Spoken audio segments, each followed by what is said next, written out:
Lo principal es escuchar los liderazgos que están en Nicaragua y en el exilio, escuchar sus propuestas, escuchar qué tienen que decir el pueblo de Nicaragua, cuáles son sus agendas, qué es lo que pretenden hacer como opositores.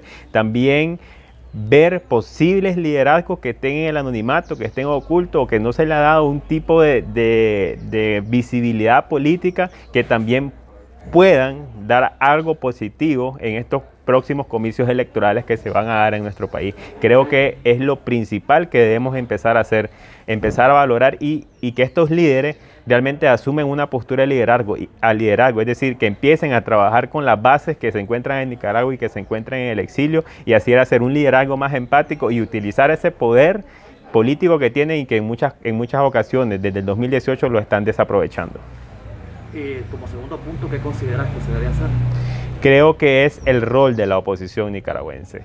Creo que es de total relevancia ya definir qué es lo que vamos a hacer como oposición, de qué manera lo vamos a hacer y cómo lo vamos a hacer para hacerle frente y convertirnos en un contrincante político real contra el Frente Sandinista de Liberación Nacional. Es de suma relevancia que empecemos a definir tareas y acciones a cada uno de estos partícipes políticos que se unieron en abril del 2018 y podamos contrarrestar este accionar destructivo y dictatorial y de sometimiento del régimen Ortega Murillo. Para mí, ¿verdad? Lo más importante que se tiene que hacer es ver ese mapeo de actores a la cual trabajar los nuevos modelos de liderazgo. Yo creo que eso es la base principal y primordial, ya que cuando ya tenemos identificado a los líderes o los líderes ya con ese fortalecimiento tanto personal e institucional de ver y cambiar esos modelos de liderazgo que ya están tóxicos. Entonces, al hacer ese cambio es donde uno tiene su objetivo y llamar a esa unidad que todo el mundo habla. Pero la unidad empieza desde nosotros mismos en ir desaprendiendo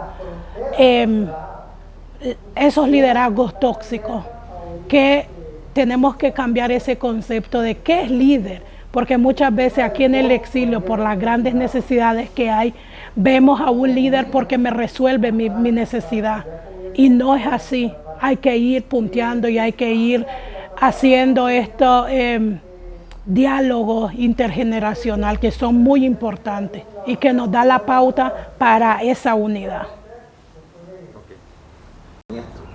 Héctor, aquí en el exilio hay muchas organizaciones y cada organización tiene su representante como líder, como tal. Entonces, para nosotros es muy importante la esencia y las propuestas de los liderazgos desde el exilio. Obviamente también trabajarlos con los liderazgos de Nicaragua. Nosotros queremos que nos represente un futuro presidente, un futuro diputado, pero con propuestas, que ver los planteamientos que se plantea por nuestra ciudadanía y por Nicaragua.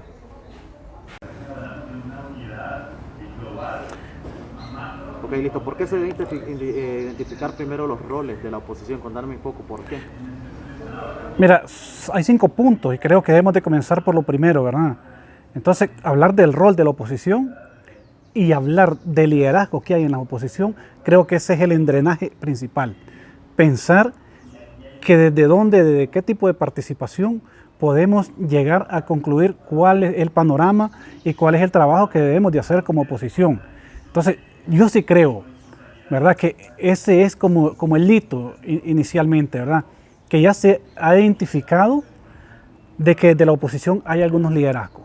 Y esos liderazgos, yo diría en una sola palabra, hay que explotarlos, ¿verdad?, porque tienen muchos conocimientos, hay que buscar una oposición, pero también hay que buscar que esos liderazgos, ayudarlos.